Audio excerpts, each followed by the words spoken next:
Hello, everybody, and welcome to another episode of the Dynamic Duo podcast. See, look, I'm just full of great surprises today. I can't even record the entrance right, or the intro to the show that I've screwed up on. Yeah, I don't even know if that's English, but anyways, I'm here to tell you that this is a great episode of the Dynamic Duo podcast. Liam and myself, we sit down, we talk about some of our favorite issues of all time comic books. Yes, we're talking about actual comic books this time, so if you've read them, this is great. If you haven't, you're still going to enjoy it. We were starting off by talking our favorite issue of all time, and that's where there's a cut. I'm not sure what actually happened to some of the audio, but some of it was missing, so hopefully I can track it down one day. If not, I'll get Liam to talk about his Thor series once again. He was talking about one of the Thor series that left a lasting impact on him, so hopefully I'll get him in one time. I'll kidnap him if I have to, but so we do our intro, and then there's a little cut, and then we get back into talking comics. So you're coming in mid-conversation, so there's nothing too wrong. There's a few other cuts here and there, but nothing too big. It's still an hour and a half, roughly. It's great. It's lots of fun. We love talking comic books. We could literally talk comic books all day, and we really wanted to talk comic books for the first time with the Dynamic Duo. We've always wanted to talk about comic books. We've said this in the intro that was gone.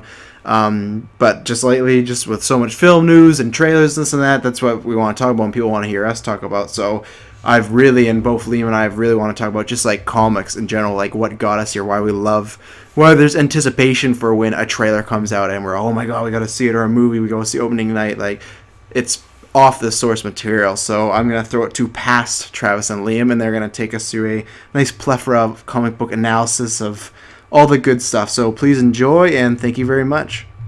I'll stop talking. Hey, well, that'll be our intro. Before, because I always said this in podcasting, it's tough with Liam and then Kyle and then like all the GeekVerse members. It's always tough. I said this to Kyle the other day that I feel like I can't have conversations sometimes with my friends anymore without there being a microphone, because sometimes we have good conversations and I'm like, damn, I wish there was a microphone for people to hear that. But yes, here we are in another episode of the Dynamic Duo. I'm Travis Snail. I'm Liam Grogan. Yes, and today we're going to be talking about actual comic books, ladies and gentlemen. Have you seen Batman Mask of the Phantasm? No, it's the animated. Oh, it's the animated movie that they did off the animated series, and it's so good. And then they did a Sub-Zero, and then like Batman Beyond, Return of the Joker. That's really dark. Have you ever seen that one? Yeah, I have seen that one with my nephew. Yeah. So like I guess it was kiddie-ish for me, but I didn't grow up with Batman 66. I had saw him when I was a kid, but like in my mind, Batman's already kind of darker, so maybe that's why. And then and I think maybe that's it too. As more as I've read it older, I like Dark Knight Returns more. When I first read it as like, I don't know, like a 12, 13-year-old, it didn't grab me like other people did. But like I said, maybe it's because I grew up with like a cheesy Batman, or Dark Knight Returns was the first time Batman was really like oh, kick-ass. Where like before I read Dark Knight Returns, I read like The Killing Joke. So obviously Batman's already dark there. And then Long Halloween I read, and Long Halloween's great. Like it's not to spoil much, but it's just like there's a killer and he kills on every holiday, and it's like Batman's trying to figure out who it is. And I think the reason I like it so much is because it's the number one seeing Batman as a detective. Like it's to me, out of all the comic books you have, it's the top of the list of like, hey, you want to see Batman do his detective stuff? Like this is it, because he's literally having to be a detective, you know. And it's great. It has this very like kind of noir feel to it, and that's not in the artwork at all, but it just has that sort of feeling to it. And if you haven't read this, and even if you have, you may have read Hush, and that's very similar as far as there's pretty much, you can more name the list of villains on your hand that aren't in it than are, because it's like everyone's in there. You got Joker, you got Poison Ivy, you got Catwoman, like Solomon Grundy's in there, like, and then like new people, like they created Holiday for that, like, so yeah, there was just something. It was the first graphic novel I ever bought, so that's also probably too like I'm a little biased, like it's the first one I ever bought, so it has that kind of place in my heart. But I did buy it because I remember like kind of talking to people and even looking online, even in the early days of internet, of like, okay, I have money, I need to spend it on like some Batman stuff, like what is it? Because it was that I've always been like that way, especially when you're I think a kid. There's a grace period in the middle of like when you're maybe at home working and you got a bunch of money, you don't care. But there's a period of like when you're a kid and you got a $20 allowance, and then when you're living on your own as an adult, you're like, oh, I gotta spend $10 allowance. Yeah, you gotta spend your money on good stuff. But yeah, so this is the time. Wasn't that middle grace period where you get a job and you're living at home and you're like, oh, I just spend it on anything because it doesn't matter. I got no rent, no bills. But this was like, okay, I can save up like $20 every like or 2 weeks. What am I gonna get? So. And that was the first one, and yeah, it's really great, and it's definitely on a lot of top 10 lists. I feel like a lot of people, like I said, always prefer Dark Knight Returns as their favorite. It's in my top 10, but it's just there's something about Long Halloween, and it's the one I picked too because I've gone back and just read it so much, just over and over. And even though I know the mystery, it doesn't matter. It's like kind of like a 7 in that way or something like that. Yeah. Like you can just there's a lot of rereadability, and especially the first time you read it, there's so much you would miss or not pick up on, and kind of like The Watchmen. The more Yeah. you read it, the more you actually discover about the text. Yeah, It's always especially good. it's definitely not as like in depth as that. Like it's a great comic book. I'd never put it up to par as like Watchmen as far as like that type of quality. Like it's a different sort of Yeah, well, it's funny. Like that's why I picked Thor, and like that's also why the reason why I didn't pick Long Halloween. Yeah. Or like I haven't read it yet is because I remember like when I was getting into comics, I looked at it and I was like, I don't really like the art style. I was kind of going like, hey, I like this hero. I like this artwork. Like Wolverine came out with a run, and the first 6 issues were really, really cool. Yeah. And then they switched the artists, and I was like, That sucks. Yeah. I'm just not feeling it anymore. I was the same way with Ultimate X-Men. I can't remember who it was.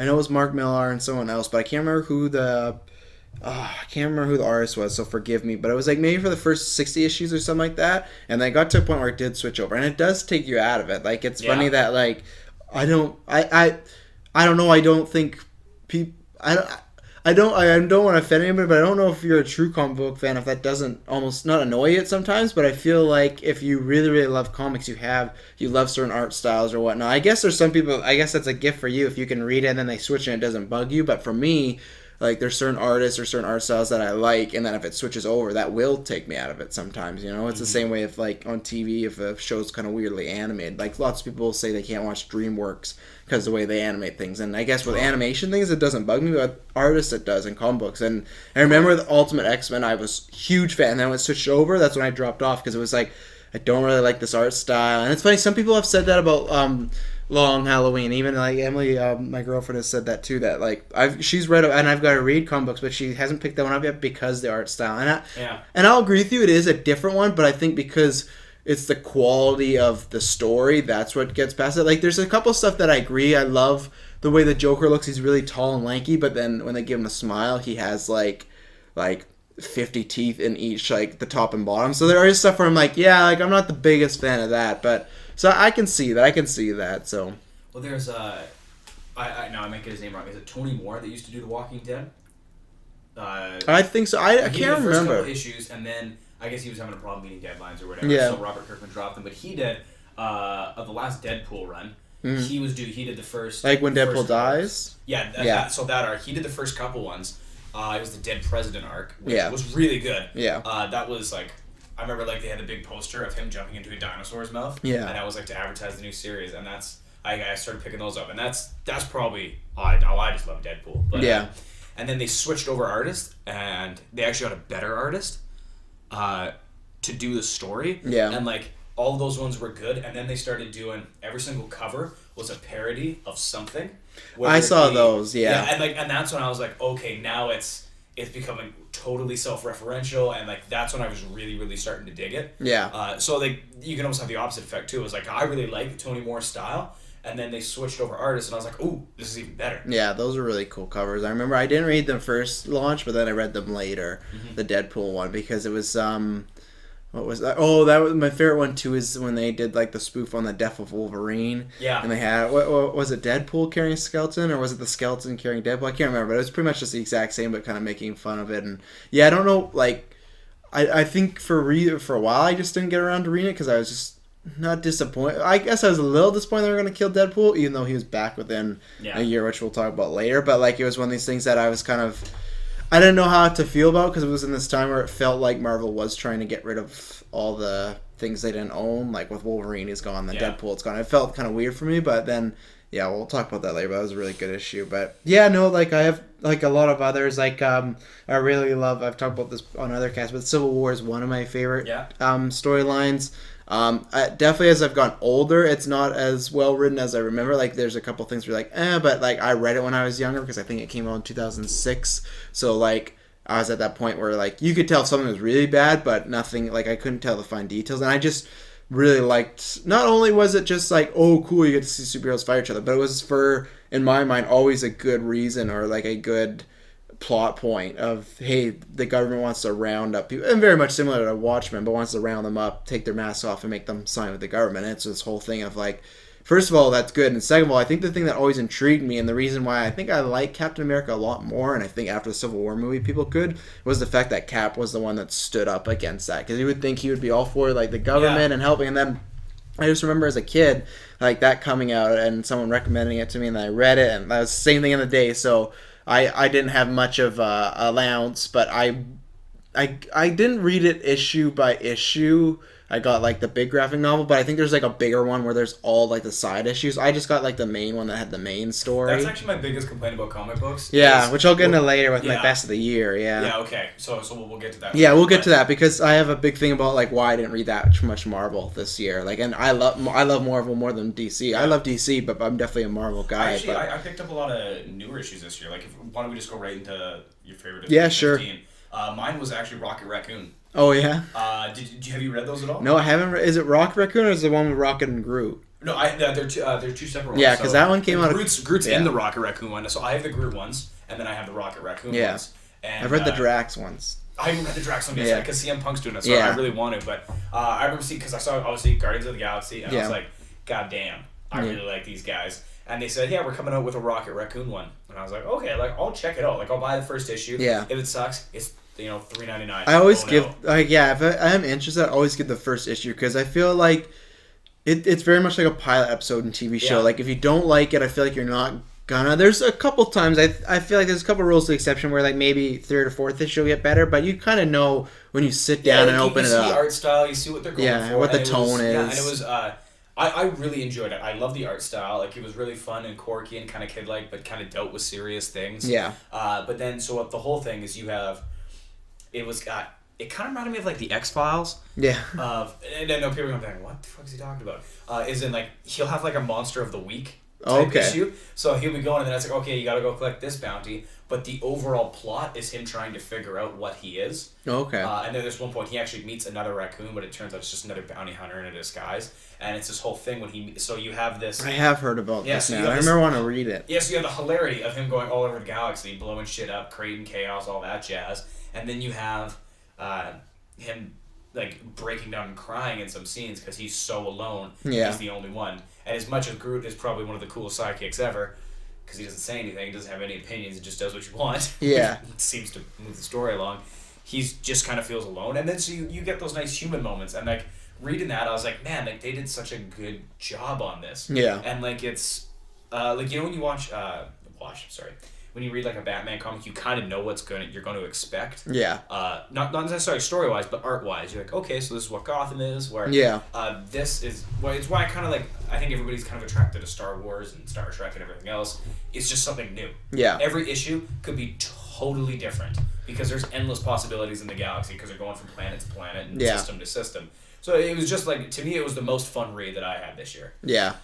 I guess for me, like, there's a couple honorable mentions. Yeah, like I read Drax. That was good, but that one, same thing. Like that. See that there's a rule exception where the first issue is good, but nothing quite amazing. But I'll stick with it because I like the art style, and I'm a big CM Punk mark, so like I'm gonna keep reading his stuff. But I want to read that. I read the Vision's new stuff. That's actually pretty good. It's really unique. Like I don't want to say anything to spoil it if you haven't, but it's just Vision, and he kind of has this robot family, and it's like I said, I don't want to spoil it no more, but it's pretty good. I've only read the one issue. I think it's at issue 3, and I've been behind on that one, and then I've been behind on one other one because it's tough, especially in Kelowna. Like it's either you got to buy them digitally, we can get all the time, or if you want like the actual version, you're gonna have to wait because we live in Kelowna, Canada, and we don't really have like a big. We have like an older comic store, but it just has like classics. What? I would just go to Chapters. But honestly, like, if it's an issue I really want to read, like with Batman, unfortunately, it was all digital for me this year because I don't wait for Batman because that's, like, my guy, and that's what, like, I guess I'll go into, that was my pick, was Batman Endgame for 2015. That was like, Riddler, right? No, Endgame was the Joker, like, that was the whole... Joker, yeah. Was that 2015? Yeah, it was 2015, because, like... I guess we'll get into both parts. I was thinking about that one, but I was like, no, that's not 2015. Yeah, like anytime the Joker and Batman are around, like I'm a sucker for that. I think some people maybe might get a little tired of it, especially with Scott Snyder's run. He's popped up. He was Death in the Family, and then they did the 0 year, and then right after that, it was like back to the Joker. But I don't really have a problem because I don't know. I feel like in the same way I think some people complain about like Ledger being so like having such a big role in Dark Knight, which one. I don't know why you need to complain. Like I don't understand. Some people, it's the same way with some people who just complain about like how they hate Star Wars. I just People don't just understand. complain. Everybody wants to be their own special flower that's unique and hate on something. But my answer for that has always been that I feel like the Joker is just as important to Batman as Alfred and Robin, because I feel like he plays such an important part. Other than his, like, he is a villain, but he's not, especially these past few, I'd say like decade, the way he's been fleshed out.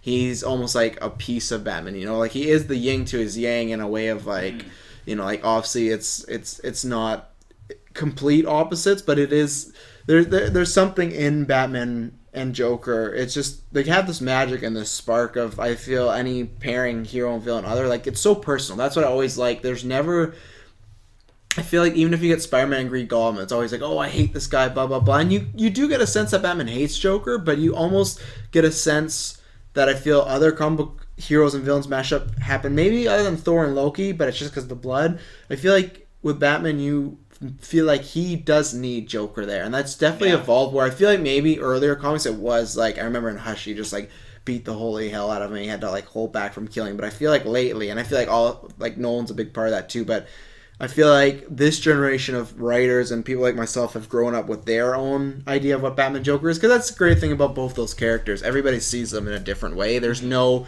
one way to look at Batman. There's no one way to look at Joker. Like, I've always been under the impression that Joker is a completely, like, well, almost completely sane guy, and this is just him having fun, and it's just all a show, where some people just think he's completely mad. Some people think, like, there's almost infinite ways that you can actually go with that character. Yeah.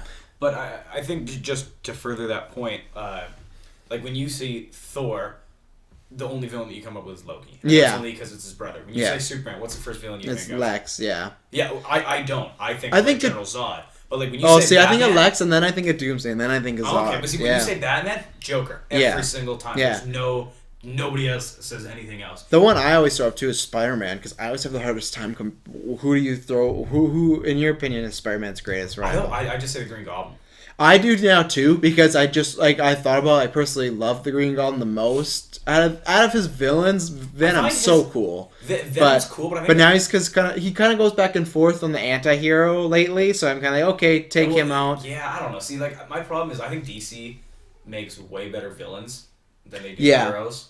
But I think Marvel makes better heroes. And I think that's why they're a little bit more successful in like the comic book area. But like, even look at the Marvel movies, it's like, how many Marvel villains have stood out? No, it's just their Netflix and Loki, Killgrave, and Kingpin. You haven't seen Daredevil. You have to. I've heard Kingpin's good, but I don't know yet. You have to. It's coming out in March, but I'm always busy. Is it season 2 already? Yeah, you gotta hurry up. Punisher and Electra's in there, and John Bernthal's playing the Punisher from Walking Dead. Like he'll be good. Perfect casting. Like his head, or? I don't know, but let me ask you something. But no, like that is whenever we do our like perfect casting cast. Like that to me is the second I heard that I remember on Twitter I just freaked out, because I really like the Punisher, but it hasn't really been done fully justice yet, or like there's been close, but either way, like I won't get into that rant right now, but I just feel like the second they were like, oh yeah, John Bernthal, I was like, oh my god, like you think of Shane from Walking Dead, like that's perfect. So because like I was always team Shane. I was always like even though he was a little bit crazy, I understood, and that I think there's a little bit of the writing, but I thought that was more of the actor that brought. You could still sense there was a human side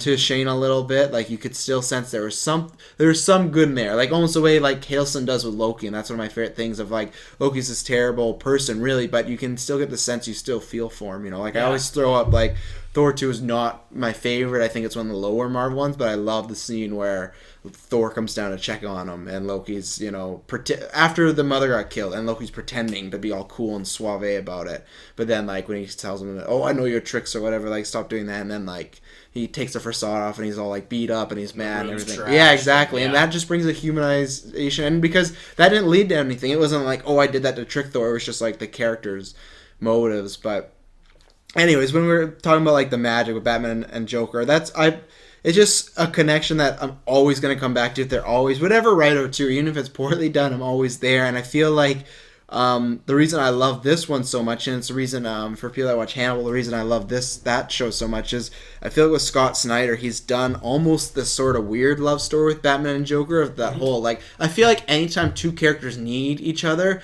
that's almost kind of a love story. There's almost that love story aspect to it, and that Joker definitely does that. Like they set up perfectly in Death of the Family, where like he's like, hey, like get rid of your sidekicks, like we make you better, you know, like you don't need like a Robin or a Batgirl, like we're the people that make you better. Like, and he's just saying like ever since you got your sidekicks, like you're not. He almost makes it sound like you're phoning in, like you're not the Batman you could be, but with me, you're like the Batman. You're you know the great, and that was the whole thing of like it was set up perfectly of like you need to get rid of them, or next time I come back, I'm gonna take everything from you. And that was I was kind of, and you knew that was gonna happen. And then Endgame, I was waiting and waiting, and then once you and I liked Zero Year, that was all right, but when Endgame started, it was good because it was the first time in a long time you definitely felt like the Joker had a mission too. Like I think there's only been a few people that I'd stand out. Like I love Alan Moore when he did the Killing Joke, but with Scott Snyder, the way he writes the Joker, and I know he loves writing the Joker, but it's done so perfectly. And I think the reason I like it is because it's the Joker I've always pictured. So I'm definitely biased that way, but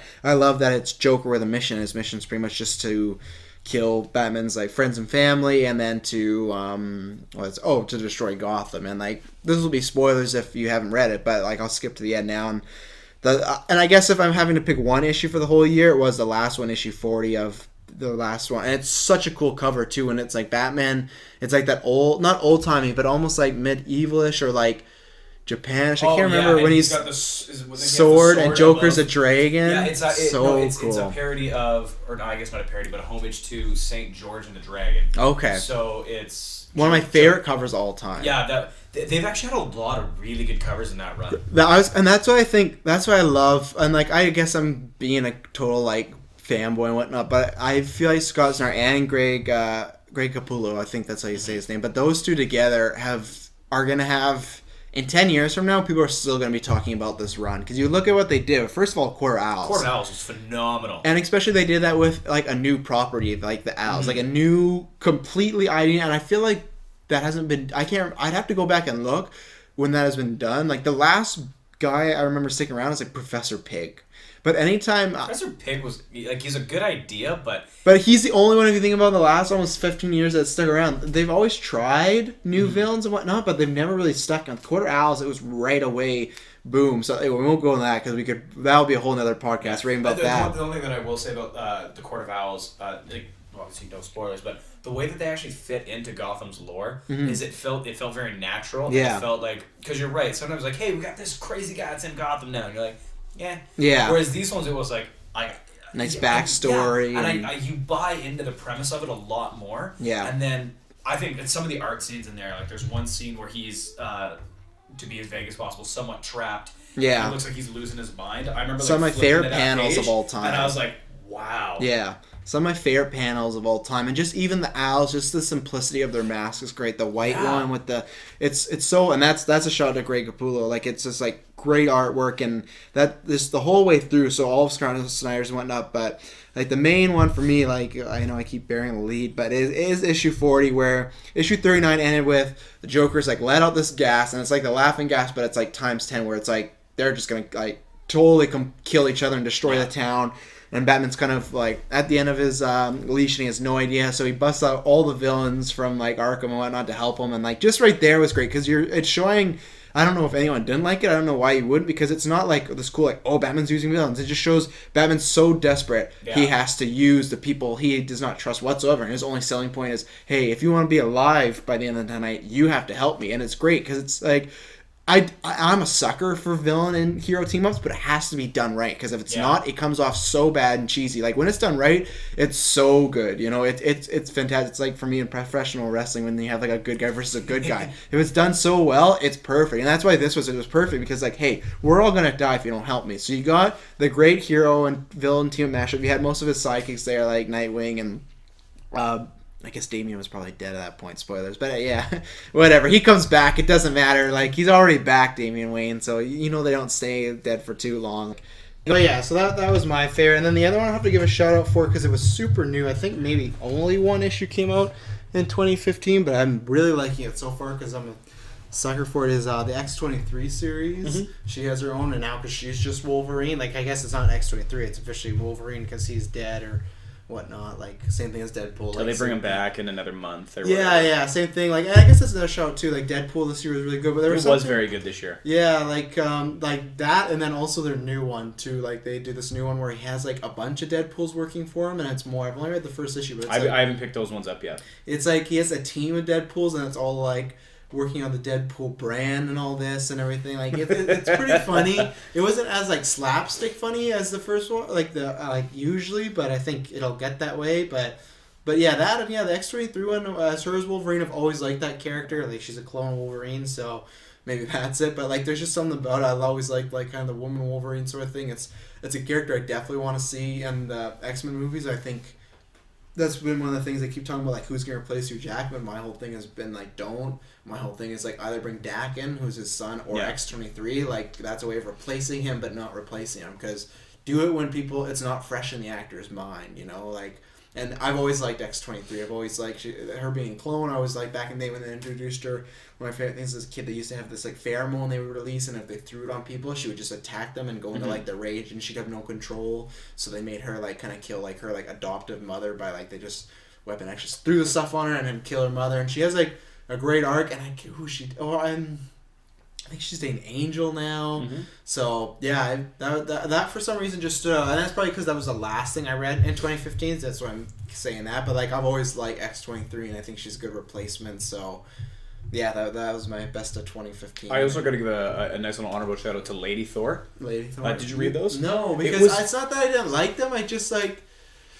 I don't know. Like it's hard. It's a hard conversation to have without being sexist. But I don't know if I like when they take a male character and just flip it to a female character. But I didn't read it, so I heard it was well done. It was really well because Thor's still in it. Yeah. But it was also like one of the things that we always talk about is stupid crossovers. Thor loses the power to wield Mjolnir. Yeah. Someone comes and is able to pick it up. Yeah. And a lot of the humor in it comes from. How do you say it? Is there an L in there? It's Mjolnir. No, it's Mjolnir. Oh. And Thor the whole time has a list of every woman he's ever known, and he's going to them. And throughout the series, so you have Lady Thor doing her things, and then you have Thor trying to figure out who it is. And then why does he think it's one of the ladies? Like, is there? Because you know it's a woman. So he knows so he knows it's a woman. I didn't want to hit you with that bombshell. But so he's and the funny thing is Odin is really pissed off throughout the whole thing. And does some really greasy shit. Yeah. And, what is his mother's name? Freya? I think so. Becomes a really strong character. And for the longest time, I thought she was the new Thor. Yeah. And that's also really cool. Is up until like one of the very last issues, you don't actually find out who it is. Yeah. And then when you find it out, you're like, oh! It was like crazy when you get to that last panel. But that was really good. But it also then led into Battle Thor, which is easily the worst comic book of 2015 that I've read. Yeah, well, that was what I was going to say, too. And then, why does she, what is that? Oh, do you like, once again, spoilers, but do you like that they picked Jane Foster? Yeah, I do, because it made sense in the story. I guess it made sense. I also thought it was going to be Lady Sif for quite a bit, but I like that because Jane Foster I think they're really trying to create her into something that's really important to Thor and the whole Thor comic book mythos. Yeah. So I like that they're doing it, but they didn't do it in a way like the love story in the original or the prequel trilogy for Star Wars. It really just felt Anakin and Padme got thrown together. They had no chemistry and it was awful. Yeah. Oddly enough, both played by Natalie Portman in the movies. Yeah. So maybe that's what I was thinking about it. But this story, like, it felt very natural. It was very well done, and it was never like. And like, I mean, like I've done a lot of literary courses in university too. There's nothing worse than when a character, especially a female character, is written by a man and it's just like, hoo-ah, I'm a strong woman, I don't need no man. It was never like this. She had her own vulnerabilities and her own wants and needs and problems, but also a lot of her own strengths. Yeah. And that was really good. So it was just a really well done character. So when you find out that it's Jane Foster, it makes sense. Yeah. And you're like, oh, I'm okay with that. This is okay. I'm actually really excited to see where the story goes. My whole thing was, I guess then I'll give them kudos, because for a while, and I guess that's maybe not my problem with Marvel, but I thought with the comics they were just doing stuff to really set up the movies, because it was just like, all of a sudden the comics now, like Sam Wilson is, Captain America and stuff like that. Like, it was a lot of stuff Sam like... Wilson? Yeah, like Falcon. Oh, okay. Yeah, like... What happened to Bucky? What? Bucky... I don't know because I wasn't reading at that point. It was back to Cap. I can't remember because there was a while I wasn't reading. It was back to original Cap with Steve Rogers. Okay. And now for some reason he's like, he's old now. Like he's his own age. Like he's like a 60-year-old guy. So, yeah, like I felt like they were doing that. But I guess I'll give them kudos because I don't see Natalie Portman being Thor in a movie. Yeah. God no. No. So that's why I was, I guess, kind of surprised because the whole time I thought, okay, it's gonna be some character that they can just set up so when Chris Hemsworth is done, they'll be like, oh, there's a lady Thor now, but I guess it's not that way. So, but yeah, no, like I just never got around to reading that. I guess I didn't read much Marvel because then I guess that's where we'll bring out what you want to talk about earlier. The reason I didn't is because you talked about like Thor, like was Battle World or whatnot, and they did the whole like Battle World Marvel thing, and that's exactly why I didn't read it because that was one of those things where I might read it eventually, but it felt better to go read it later on. Yeah, I read the first like 2 issues, and I was like, first of all, like I had no idea what was going on. Yeah, which was the biggest thing. I was like, okay, what the fuck? And I was like, there's so much stuff happening in other people's comic books. Yeah, and I was like, and like I hate that because like there's some characters I just don't give a shit. Like Hawkeye.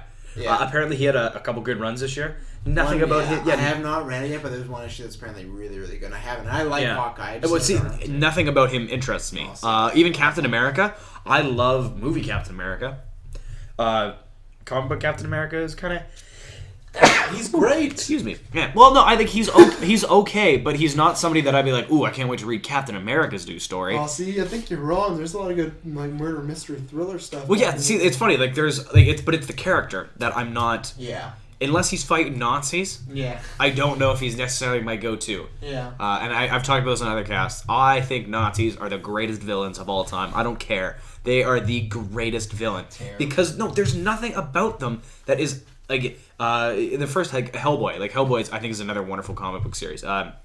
And he's fighting the Nazis because they have like the whole paranormal division. Yeah. Okay, yeah, that's sweet. Oh, now they got the obviously they have the death camps and like they were imitating that in Deadpool actually. Yeah. With North Korea and trying to create like super soldiers and I was like, oh, that's really cool. Like there's nothing about them that like you can do whatever story you want and it just works with them. They're the best villains ever. Yeah. No, that's true. But no, but we're back to like the whole bunch of issues and whatnot. And that's why, because I think that's still going on at this point when we record that. There's still the battle world of like, oh, a bunch of universes colliding and whatnot. Yeah. And I don't know, like, I guess I gotta make some sense of it, but like I don't know. I guess sometimes I would be fine if they just wanted to reboot it and just reboot it and have like one last issue for like, hey, this is that person's arc, and then we're gonna reboot it totally. But they do this whole thing where like. Because now, like Peter Parker and Miles Morales are in the same universe and whatnot, and it's kind of a little strange, but still cool. So like, but for me, I've not read any of that because I remember it was last year whenever they announced, oh, we're gonna end this series and start the all new, all different, which I think is great because you have so many people, like we talked about with Kyle and other people that want to read comic books, but it is so daunting of where do you jump in. And right now, even though I don't feel like they have promoted that as much as I would like in the comics, I feel like now is. Like like I said this before, like if you want to start reading comics, especially for Marvel, like jumping out, it's very much like Batman's New 52 of like this is they're starting new stories, like I said, and there's a bunch of ones I've read that I maybe wouldn't have got into, and even for me, it's a good kind of like Vision. I really like Vision, but I don't know before if I would have read his own thing, but because like oh this is Vision number 1, I'm like okay because like I unfortunately was not alive for all of like history of comic books since like the 50s and the 60s and on, so it's one of these things of like I only go back and really read the characters I really like. I'd love to have the time, and that'll be my thing of like when I'm retired, like I won't be reading books, I'll be reading comic books and playing video games. But it is nice even as some of the person who's even like I love X-Men. I used to read that a bunch. I fell off and now they're starting X-Men again. They're doing Uncanny X-Men. It's one of these things, you know what, I'm going to jump back into because it's the first issue. Because if you don't catch up, like if I go and read a last issue, I feel like cheated, or if I miss a couple, because like you don't get the full impact of the art if you miss a couple. It's just like it's the exact same way as a TV show. If you miss 10 episodes in the middle of a 22 episode thing, you're probably gonna be like, okay, what's going on? And I don't like that. I like picking up a comic knowing, okay, I know what's going on, what the characters' motivations are, but if you miss a couple, you can miss a lot, especially sometimes like in the Batman Scott Snyder run. Like at one point, oh my gosh, Alfred gets his hand cut off. Imagine if you just came into issue late, you'd be like, why does Alfred have no hand? You know, like you could have think about it and think, okay, someone obviously cut off is probably the Joker, but still, you don't know how it was done. And that's the thing with that's the all new and all different. If you're not reading comics but you want to, like, get them now. Like you just said, like with Rocket, and they're doing a Rocket and Groot, and like Drax has #1, and like I'm pretty sure Venom has his own now. It's like Star Venom or something. I can't remember what it is, but it's him as like, because he's part of Guardians of the Galaxy now. Yeah. Right.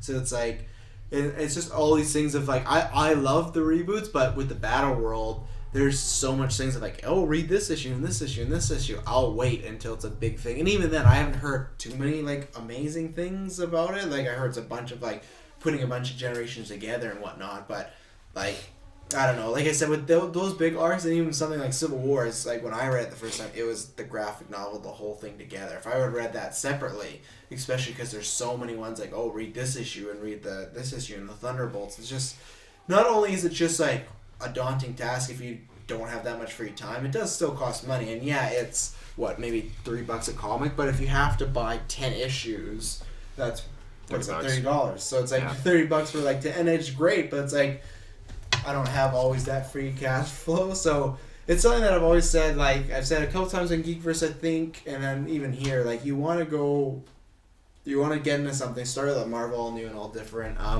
It's great. Like I know. Oh, and I did read the Avengers one. That was all right. Like they're just starting off, so there's nothing majorly happening in it. But if you want to start somewhere, start there. I know Uncanny X-Men's starting soon. I'm looking really forward. What is it? I'm looking really forward to one. I was just on the tip of my tongue. I know the new Spider-Man starting with Miles Morales. I'm gonna check that out because I love Miles Morales. I've never been a big fan of Spider-Man. I love Spider-Man. I've gone back and forth, I think, my love, like, as far as him being in, like, the top whatever. At one point, I'm like, I don't even know if he's in my top 10, but I got into him more lately than I have prior. The last time when he was Mega, obviously it was when the movies came out, but when Ultimate, that's the thing, I love the Ultimates a lot because they were coming around the time of I was a kid, but I could still buy comics, so it's definitely that nostalgia for me. Like, it's like if I were to make a movie, it'd definitely be some of the Ultimates. Like, I love some of them. Like, in Spider-Man, there's a couple, like, Green Goblin's actually Goblin. Like, I don't like that so much. So there's a couple of, like, but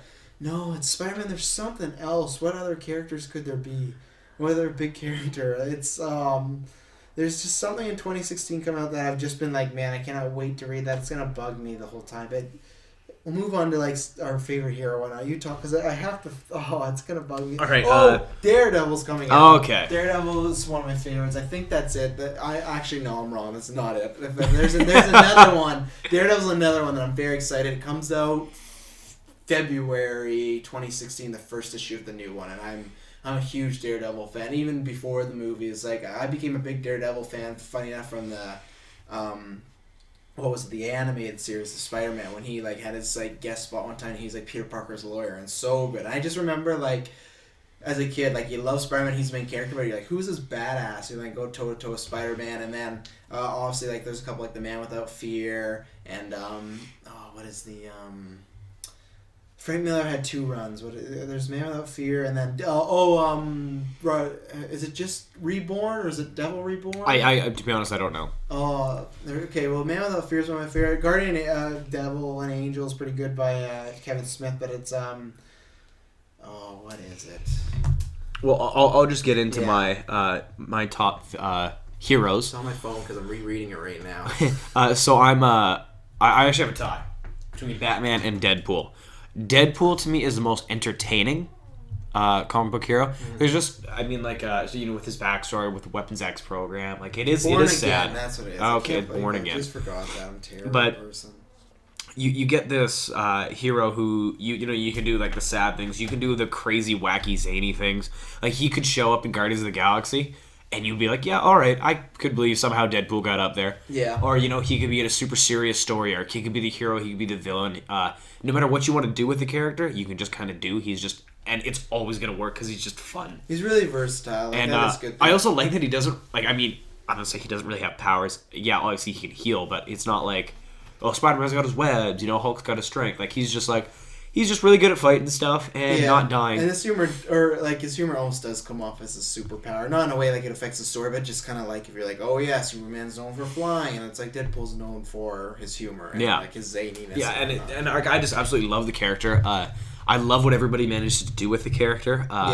The movie, I'm so excited for it. Like, even if the movie sucks, the marketing campaign that they've done for this movie is like. Do you see the new one with romantic poster. Yeah, like it's like that's hilarious. bookish and And yeah, and then he just tweeted out a picture of him with the Deadpool gloves on, making like a heart around it. Oh, like it's I'm just excited. But Batman is without a doubt, I think, my favorite hero, just because like we always have this thing. Marvel's better than DC, but Batman's better than Marvel. So, yeah, that's one of those things. Yeah, I remember it was the first time. I think not the. I don't know, like, I've always felt that way, but it was one time on Kevin Smith podcast when I got into him and I was going back and listening to a bunch of his, and he was at Comic-Con. I remember him doing that poll. I'm like, oh, that's unprecedented. He's like, okay, like, who loves DC? And then it's like, and then people cheer, and it's like, okay, like, who loves Marvel? And then it's like, the people cheer, and then he's like, who loves Marvel but likes Batman the most? And then it's like the loudest thing. And I feel like that's definitely a lot of thing. Like, truthfully, I love DC. And we'll definitely talk about that one time. We'll do like a Marvel versus DC cast, and not like in a way of like they're better, but just in like what they offer. And they definitely do have the better like rogue gallery. Oh, but yeah. the heroes, it's funny. I've never, to be honest, I'd say other than Barry with Flash, and then probably Green Lantern, which I like Jon Stewart, and then I do like the original one, Hal Jordan. Like, I think Guy Gardner's all right. And those two I like a lot. I like Flash probably second most out of the DC. Arrow I like definitely a lot more because the TV show has been, but he's Hawkeye light.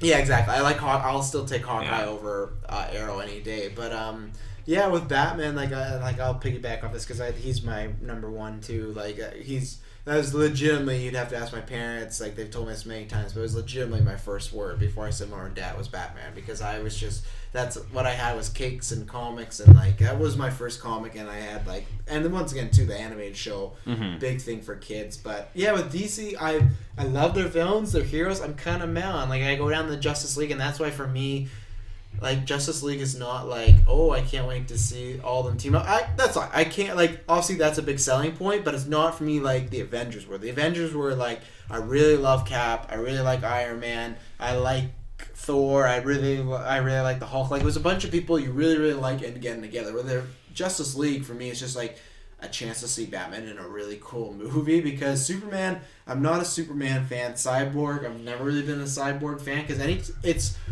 it's not even like I have anything against him. It's just because he's bored me. That's why I've never like it. Just fair enough. Comics, he's just kind of there, and he's kind of this like brute. But that's kind of about it. Aquaman, I know you've told me to read some New 52 stuff. The New 52 stuff is really good. But I haven't read that. Mind about Aquaman. But I haven't read that, so my mind's not changed. And it's not even like I hate Aquaman. It's just like that's the way I feel about the Justice League. It's not like, other than when Shazam is in there, because is Shazam? Are we counting him as part of Justice League? Shazam! I wouldn't, but. Because, yeah, he wasn't really in the originals, but in the comics he's popped up. But either way, let's say he makes it to the movie, that's the only team, like, character on the team that I fucking hate. I fucking hate Shazam. I'm sorry. Like, and lots of, like, this was pointed out to me by someone on Twitter that hosts a different podcast, and it was one of these things of, like, oh, but that's, like, the ultimate childhood power and whatnot. It was just, like, you being a child and yelling Shazam, and for me, that never, even as a kid, that never did it to me, because like if I'm a kid, I don't want to read about another kid. I want to read about adults, right? Playing adults, and that's where like, and even I guess like I said, it's always the friend groups I've grown with. Is either people feel the same way, or I guarantee in the Justice League, I feel like Shazam's the least known out of all of them, because I feel like nowadays that is kind of cheesy. To me, it is cheesy because you have like, what is it? So Black Adam's gonna be played by The Rock in the movie, right? Yeah. So, but at the end of the day, I guess it's always been tough for me to be like, his ultimate rival is a boy. You know, it's a boy, like, because like he goes like Shazam, but it's still a boy in a man's body, and that's what I've never liked. And that it didn't interest me, and as my age being 22 does not interest me anymore. Like, it interests me even less. Like, yeah. And I don't feel like, I feel like that is 80s type of tropes, and I feel like the Shazam movie, the only thing now, because The Rock's in it, that might be different. But yeah, well, I'm going to go see it solely because of The Rock. I'll still see Shazam. I'm just going to be and Black Adam, same thing. Great villain, like great character, and he's kind of like an anti-hero too. Like DC kills it with their villains. Like you look at Batman's rogue gallery alone. But Batman's rogue gallery is incredible. Just beats most of Marvel. Oh yeah. Like like Marvel has some. I feel like some of their villains are really, really great, but they're really spread out with just the one person. I feel like whatever, this is off topic. Let's do a quick little, like, other than, I'm trying to think, Spider-Man is probably the one that has the deepest of the rogue galleries, because and that's one thing I've always liked about Spider-Man, it's like Green Goblin, Doc Ock, Venom, Carnage, Chameleon, Vulture, like even the people like that. The same thing as Batman one. I love their villains. I'd say next is probably X-Men because they just have so many other mutants. But Magneto's so good. You got Apocalypse. You got Mystique, but like I said, there's like you got Blob, like, but it's tough with them because it's just like a team of villains. But other than that, like Iron Man, like what you got Ironmonger, you got War Machine. you got No, it's not as a villain. It's no War Machine. What story you reading? You got Whiplash. Yeah, like, sorry, got, I also view the villains. Yeah. You got Mandarin, which is his main guy. But other than that, it's not like Captain America. You got Red Skull, which is pretty good. Yeah, the Winter Soldier. Who, like same as Black Adam, flip flops. But like that's the thing with most of them, like Iron Man. You also have Deadpool started out as the villain, so yeah, exactly. Like with most of these comic books. Like I've read a couple issues my whole life, but anyways, I've been reading them my whole life, so you get like a gist of like who the villains are and whatnot. But with Spider-Man, I feel like in Marvel that's the only one I can really list off. Like, oh, Doc Ock, boom, boom, boom. Where Iron Man, I almost had to think about for a second. I'm like, well, who are his top ones? Other than I'd say Mandarin, I'd be like, okay, I had to think of Ironmonger, and I had to think of totally. Crimson. Is it Crimson Red? I think it is. He's the Russian one, but like, I'm trying to think, like, as far as Avengers. Thor, Loki, and Enchantress are all when it comes to Malekith. Yeah, Beta Ray Bill when he is bad. Well, essentially, I mean, all the trolls, all the ice giants. Yeah, ice giants. So, like... his that's uncle, whose name I can't remember. We're more versed in it, so we can get them. I feel like the general people, other than Spider-Man, I'm trying to think... Who's the Hulk's villain? What? Himself? You got Abomination. I was called Brainiac. The leader, Marvel's version of Brainiac. Yeah, like okay. The leader... Red Hulk, Thunderbolt, Ross. So, but that's what I mean. It's not as much as a deep pull as DC, where I feel like DC has so many, and that's why another reason why I think Batman is definitely top of our list is because like his villains are so good and he has the verse against them. But like I think we touched upon that a bit. Why I love him, it's just because everyone has an idea of what their Batman is and what Batman means to them. You know? Like it is just like. It's the same way of like this is a guy fighting for justice who wants to do this, or this is like a really fucked up dude who's just obsessed with beating criminals at night and like, who never wants to get out of it. You know, like in one comic book, he can't have sex out of the Batsuit because he's just so like that's his life now. You know, so like he's just such a great fleshed out character, and obviously it's like the reverse when we talk about Shazam, where I'm like, even as a kid, I'm like, I don't get that. Like Batman. I feel like everybody in their life has seen some news story or something where it's like, man, I wish there was a Batman, or man, if I had the resources, I would be Batman because like our world is terrible, and I feel like that's why we love Batman because like obviously it could never happen, but it could happen. Like there's a chance. Well, I mean, I think I was reading an article one time. Batman's plausible. I think technically Captain America was plausible. No, like he's not superhuman steroids. No. But it's like if you did like enough like training and like physical stuff. So like it's far fetched, but it's like it's not like it's the Hulk or no. I think they said Iron Man was I can't even remember where the hell I've read this, but Iron Man is like kind of plausible. Yeah, because of suit. Yeah, but so like. I think that's why people gravitate to them because it's like Superman is Superman. That's why he's an alien. Superman he's got every single power. Yeah. Well, I think he has the hardest problem is because you can't relate. He's OP as fuck. Yeah, you can't relate to him. You can't relate to him, and all of his villains have to be able to destroy the world. Yeah, they can't just be like or have a green rock. Yeah, yeah, pretty much, right? And that's all it comes down to. It's like okay, or have the sun. Also, I love the whole thing that Batman is like. Hey, guess what? I can beat you all. I literally have plans. Yeah. Should that any of you ever decide to go evil? Yeah. Boom, I got He's such a badass. Like having a list like that, and that's what just the other thing. Like most people that have read him, he just comes off as such a badass. Like he's just phenomenal, and just for that reason, like he had a list of like every single way to beat Justice League, and it is a joke nowadays, but it is that whole like, oh, why could Batman beat like Master Chief, or why could he beat this person? It's like because he's Batman, and because like, and people that don't read comics don't understand that. And they'll like, I feel like there's a little hate on that, especially on the GeekVerse, like, oh, like he's just a man, blah blah blah. But like, you gotta go by how he's written, and how he's written is he's a man who gets out of every single problem. Like he has.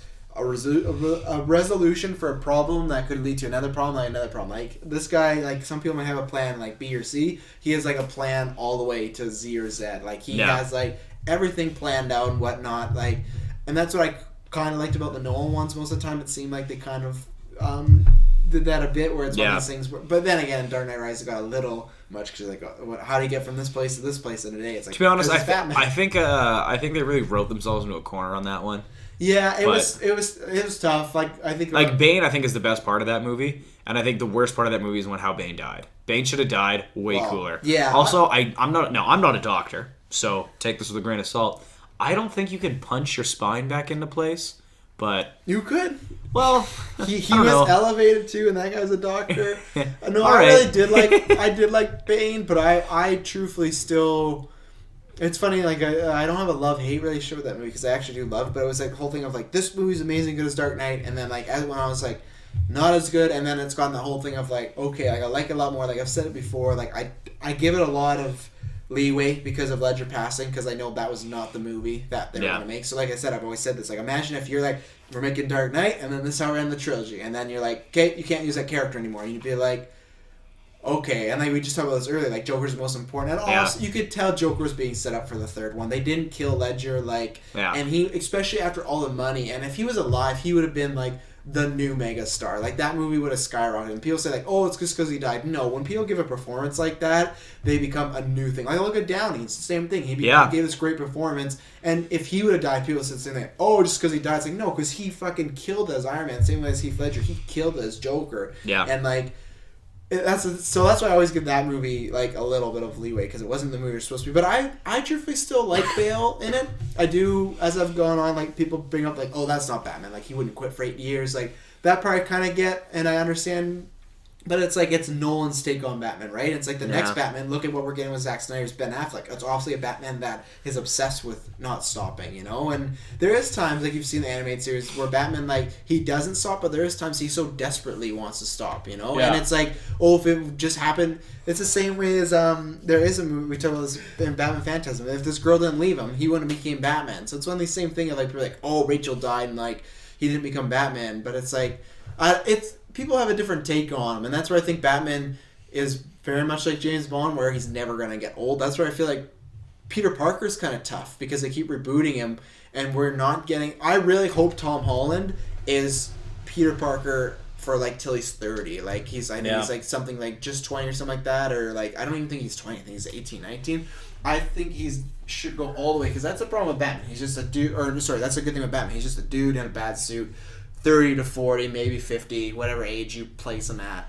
Like, I always think of my Batman as, like, his, like, late 30s. That's how I always picture my Batman. But with Spider-Man, that's the problem. We keep getting the same old kid in high school falls in love with a girl, and, like, the whole villain arc where someone's close to him, where the Batman, like, some people don't like Nolan that, like, oh, he took a break for 8 years, but it's like, it was something different. Where Spider-Man, all the reboots have been... They're usually... Well, we don't know about Civil War, but he's back in high school. Yeah, I think we've talked about this a lot of times. I am so tired of origin stories. Yeah, like which they did once again. That's why Marvel is so smart. Like the film franchise, and like not doing an origin story. You know, like, and I think like there's some characters like, for example, Shazam. Yeah, he probably needs an origin story. You need to, yeah. Spider-Man. No. We get great power, or with great power comes great responsibility. Uncle Ben's dead. Yeah. We get Bruce Wayne's parents got killed. Yeah. Now. With Batman, okay, how he actually became Batman, whether it was like Ra's al Ghul training him or whatever, fine. I'm totally fine if you take a different route that way. But if I have to see that scene in the alley one more time... But you're gonna Batman vs Superman, they filmed it. Because Jeffrey Dean Morgan is playing his dad. Yeah, you know why? Because no reason. We don't need that. Hopefully it's a quick flashback, but it better be, because it's... like, you honestly just don't need that anymore. Same with Superman. First of all, I don't think Superman needs an origin story to begin with. He's fucking Superman. And we get it. He lands in Kansas and has a super shitty life because it's in Kansas. Yeah. Even though he's Superman. Try not to be all powerful and stuff. But we all know everyone would exploit that. Which is one of the problems that I have with Superman. But yeah, and this is the thing I was talking about with, I think, my girlfriend a couple weeks ago. And that's the problem why Superman is kind of, I feel, a problem. Because you look at about his origin story and is written, like, what, in the 40s and the 50s? Yeah. And it's like he's an alien ship from another planet. And we get it, but it's like, that's why you shouldn't hands it too much, because I feel like it's still like a little cheesy now, you know. It's like it does have that like, oh, okay, and lots of people, it's funny, like, how did you feel, Man of Steel, the Krypton parts? Like, did you like that? I actually really like that. Okay, because everyone's very 50-50, because I was just like, I don't need to see Avatar. Oh, I didn't need to see it, but I enjoyed the vision that he had, and it created, like, you know, as Krypton is a very fleshed out world. Yeah. And I like that. And admittedly, yeah, of course. Which, that's my major complaint. If they would have made this beautiful place, it would have been great, because it would have felt, like, really bad, but it's like... Yeah. Oh, and I also really like Kevin Costner as his dad. Right. No, sorry, not Russell Crowe. Obviously, I guess his adopted Kevin dad. Kevin Costner's great in that. Yeah, which is saying something, because Kevin Costner has really phoned a lot of things in And I'll disagree, but well, in the last couple of years, what was the last great thing Kevin Costner Mr. did? Brooks. That okay. See, So that's good. a fun movie. It's not a. It's a damn good movie. It's a damn. If All right. Dexter wasn't around, that movie would have got a lot sorry. more popular. Have you seen Waterworld? But there's your arguments in the last few years. That was in the 90s. Oh well, And he was trying. actually, I guess that's true. Like, Yeah. what 4 years? It's gonna be 30 years away. Which yeah, I can't. exactly. Even, I can't. So it's not even that close anymore. Yeah, it's true. But no, there's because sometimes like Kevin Costner, like for every Kevin Costner movie I've seen, I've had to sit there for like it would seem like 4.5 hours, and you're like, why? Oh, so good. It's a great movie, but it's so long. Same with Waterworld and the Have you seen Postal The Revenant Man. yet? Yeah. Well, Oh, you saw it? but yeah. Okay, yeah. I was gonna say because that's long. Yeah, but to me that was long, but it had like a purpose. It wasn't just like it was long because I'm so like. Have you seen Wyatt Earp? I remember renting Wyatt Earp, and that thing's on 2 DVDs. That's a long ass movie. I don't think I've ever seen it. Yeah, it's not bad, but there's definitely some stuff that needs to be cut out. But anyways, you like but regardless, Kevin I actually like Kevin Costner, and it was well done. But at the same time, if they didn't have that in there, I wouldn't have cared. Yeah. No, I didn't really like it, and then I didn't like Russell Crowe keep popping up like all times in the movie, like helping him and Amy Adams out because it was like you didn't feel like his dad was dead. You feel like it's like why It was didn't like he's his- there, and like okay, yeah, maybe he's like a computer program, I guess. Why but didn't he his can mother like get one? yeah, yeah, he can like there's he all can these see problems that took me out of it. and like, learn. Like, and he's like, oh, hey, what's up? I can't remember Amy Adams' character. It's Lois Lane. Lois Lane. Yeah, all I get to Amy Adams is just Amy Adams to me now. 'cause I was it's gonna so say that's the wonderful. only advantage that Superman has over most people. I'd say once again with Spider-Man, Spider-Man's getting a lot of love, but like Spider-Man, Mary Jane, but like with Yeah. Batman, I feel like Catwoman's becoming that now with Batman. I feel Yeah, like for a I while can see it them wasn't. trying that. I feel like with like the past couple movies, I feel like over the years, especially with Hush, like she's more into the whole like and they've worked on a lot more getting her the anti-hero thing where before she was a villain that they just kind of had the hots for, right? But now they are doing the whole like star-crossed lover sort of thing, which is good because that's my favorite romance of all time. Like, oof. The second of that, and even I picked the worst one. Second of that is like Jean Grey and Wolverine, which isn't even a romance because they're never really together. But it's just like it's just because that was the thing with relatable. Every guy's been in Wolverine's position where it's like you love this chick, but like she's like just your good friend, or like she may love you, but this guy came along first who's great, so she's not gonna leave Scott. So, Yeah, like, and that's the thing. why I always And it's love not even Wolverine. Scott's a dick. Scott's a great guy. Yeah, it's like there's no reason, and that's why it's so great, and that's why I hope in Apocalypse we get to see that a lot more. Scott being a good guy. Like obviously it'd be kind of weird if Hugh Jackman's like hitting on like Cersei or whatever, but like or not Cersei. Who is she in Game of Thrones? Do you watch she in Game of Thrones? Yeah. She's Jean Sansa Grey. Stark. Sansa. Yeah. Cersei. I was totally thinking. I was like, wait, hold she's up. playing Jean Grey. But no, like that's always been one thing for I'm excited for that. But that's been one thing for me, and that's I'll just quickly talk about Wolverine because that's my second. Like yours is it's not tied because I still take Batman, which is always funny because they made that like dark claw thing when they had like Wolverine and Batman combined in the comics. Have you ever seen that? No. One time, way back, I think it was like early '90s. Marvel did a crossover with DC. You've never read these? No. If they took characters, they put them together. Like they put Sabretooth and Joker together as Hyena. You Okay. gotta find these. And like Dark Claw is like literally Batman in this cool ass like I think he has like the suit's adamantium and it's claws. I've only read it one time, but like and yeah he has claws and they just put the characters together and it's fucking nuts. But yeah, like Wolverine. Yeah, I'll quickly shout out. He's my number 2. I've always loved Wolverine because like perfect arc of like guy with amnesia who I've always been a sucker for that storyline. Any character that can't remember their past, you're like because you don't know it, so you want to know. Did I serve? Yeah, exactly. And then like Wolverine just. I feel like maybe more than Batman is just kind of the ultimate badass. Because Batman is still kind of the human side, but Wolverine, like when he goes in that rage, like man, there's nothing that can stop Wolverine. I love, like just like I remember just seeing him as a kid as the claws, and like we've talked about this before too. Like the animated series once again, X-Men, that was great, and that was a good thing. That was a good thing of like making Scott seem really nice in there. So you had like that. Like connection there, like I didn't feel the reason I bring that is just because I feel like the movies made Scott nice enough, but I want to see that better. I want to see Scott like. Is lovable. James Marsden still in it? Or No, are they, no, they're it's a using young all guy. they're using all the Days of Future Past? What Days of Future Past? The old cast is not in Apocalypse. They've recast Jean, Scott, and Storm. And Nightcrawler, actually. It's all Okay. young people. Cause Okay. It's like But then Hugh Jackman's still Wolverine. But we don't know if he's in Apocalypse. It's all rumors and speculation. Okay.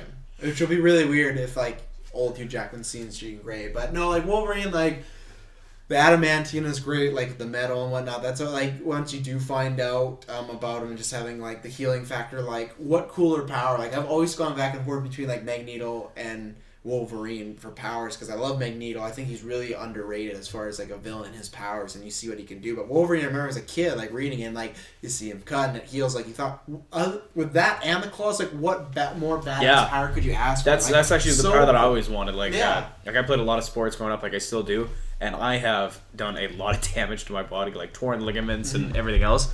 Man, if I had that healing factors, that would be the sickest thing in the world.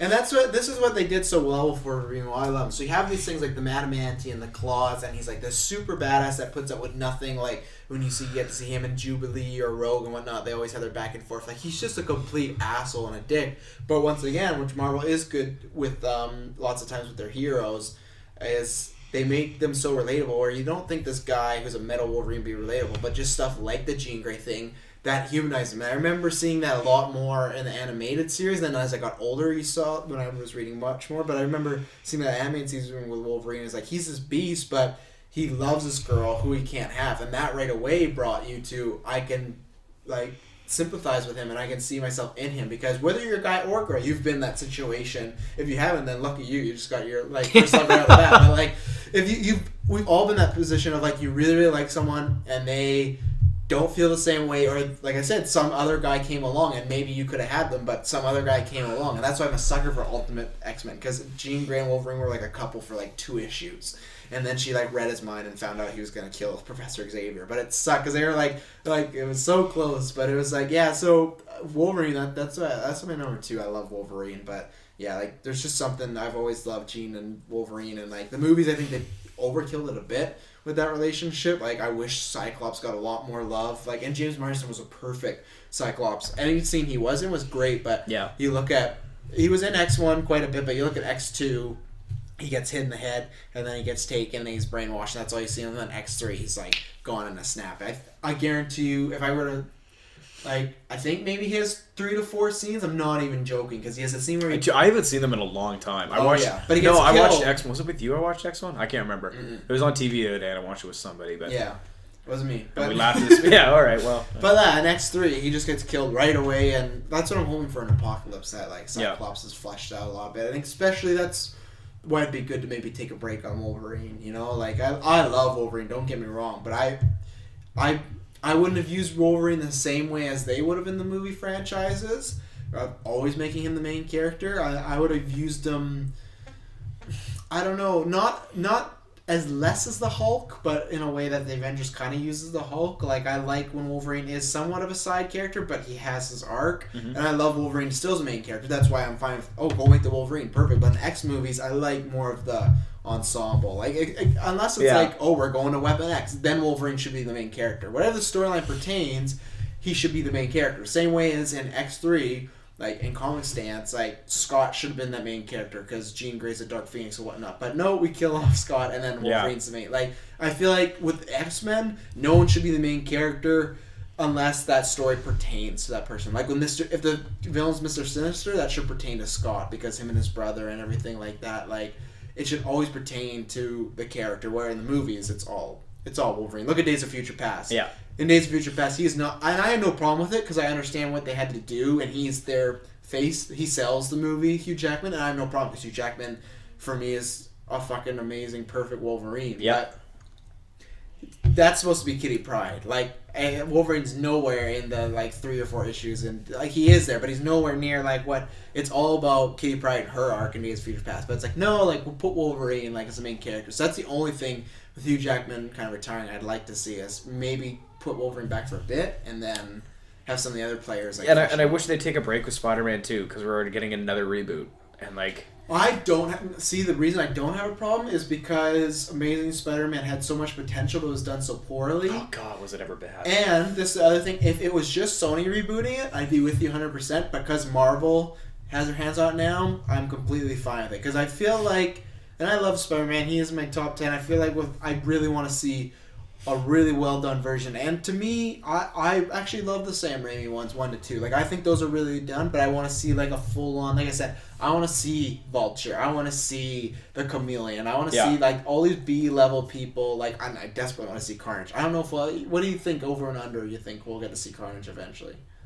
Just because it's Disney still, right? Like it's still. I don't know. Honestly, he turns his hand in the chainsaw. It's like he's a really violent character, and like his character he's a serial killer in jail who gets the symbiote. Like that's like what are they gonna say? Like they could chalk it to he's just a criminal, but like that's always been one people like, oh, they gotta do Carnage, but it's like I almost wonder if that's too much for. See, I don't know because I mean, yeah, maybe Disney, but I mean, I don't know. I don't know. I think we will. I'm gonna say we will. Just out of hope that we will, but serial killer. He'll just be like or a murderer. They won't call him serial killer. Well, I don't know. It depends on who gets the story. Do you think they'll drop the word serial killer in a Marvel film? Possibly.